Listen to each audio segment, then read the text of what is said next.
Hi guys, welcome to video 1 of Restore an F Production Miata. It's not really a restoration because what we're going to be doing, unfortunately we lost this car in an accident this year, and we're going to be building a new Miata over here and stripping this Miata down. Unfortunately, this car was in a pretty serious accident at Elkhart Lake up in Wisconsin, and we've got extensive frame damage. So we're going to strip everything out of this car, see what we can and can't use, and build a new chassis utilizing new techniques. This car was built about 20 years ago, one of the very first F Production Miatas ever built here in the US, and out in California actually. And it has a lot of miles on it, a lot of racing miles. There's a lot of things that I would change.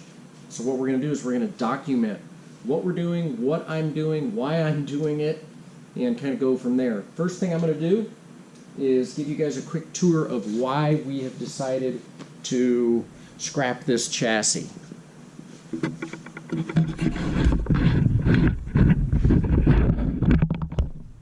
So as you can see, it took a pretty good impact here in the right front suspension. Pushed this frame rail over about 8 inches in the front, almost 10 inches here. And as you can also see, the radiator here has pushed into the intake. So this is back about 4 inches as well. Now, that's not necessarily the end of the world because we can clip these cars off here and fix the front. What has put the nail in the coffin of this particular chassis is right here. You can see in the tunnel how the tunnel is bent pretty badly, and it's also squished down as well. So when we end up pulling this fuel cell out, we're probably going to see a bent floor on this passenger side as well.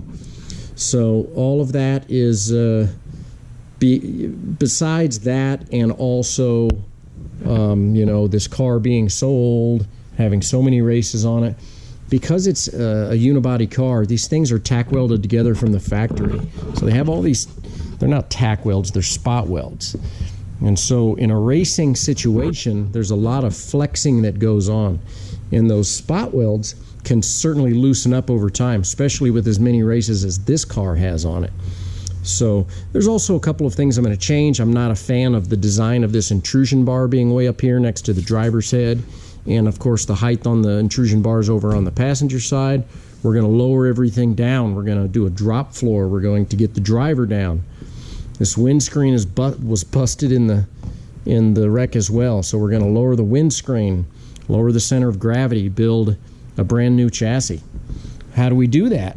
Well, we start from obviously not a new chassis, but a new street car that has been stripped down.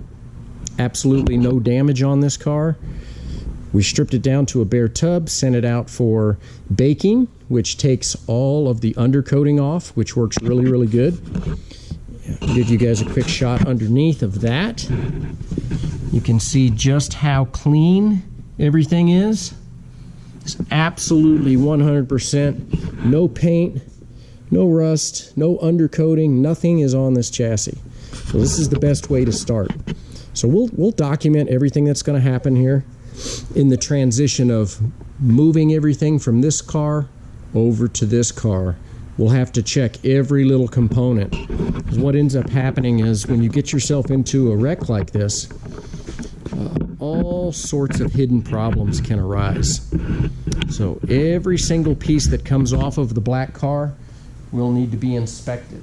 All the way down to little cuts that may have happened in some silicone hoses. All of the water hoses, we're going to change a few of the details on this car as well. Bring it up to what I would consider to be 2021 specs. So it's going to be a long and drawn out, but a really interesting and exciting build for you guys to watch. So I'm going to do my best to document everything. Should be a really interesting thing. Thank you for watching the JPM channel.